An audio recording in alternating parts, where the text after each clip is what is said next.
Hi and welcome to Belgian Diecast Restorations. I'm Johan and this video goes online a couple of days before Christmas. So I want to take the opportunity to wish every one of my subscribers and viewers a very Merry Christmas. Avid followers of my channel may remember my restoration of the Matchbox Superfast Lamborghini Marzal I did back in the summer of 23. It was a factory reset, however the third-party window I used to replace the broken one was clear instead of yellow. This prompted the suggestion why not do a custom of the Marzal to make it look like the real concept car, just like I did back in October with the Alfa Romeo Carabao. Well, challenge accepted. For Christmas you guys will get a custom of the Marzal with accurate detailing and colors as Leslie should have made them. For starters, Leslie did a terrific job recreating this iconic Italian concept car, right down to the details and the badge on the hood. However, the lack of detailing and the fantasy colors made it look more like a toy than a model. The model on the turntable is in dire need of a makeover anyway, with its metallic red paint flaking, bent axles and a large crack in the side window. I can't imagine a better candidate for this Christmas resto, so let's get out the tools and give this model a makeover.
The super fast Lamborghini Marzal was never issued in accurate colors, and since the replacement windows are clear instead of tinted, one viewer of the channel suggested to make a custom to have it look like the real concept car.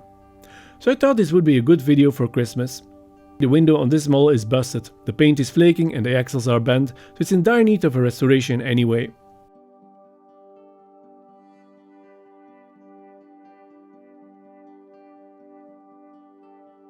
The color palette of the real Marzal is not too complicated.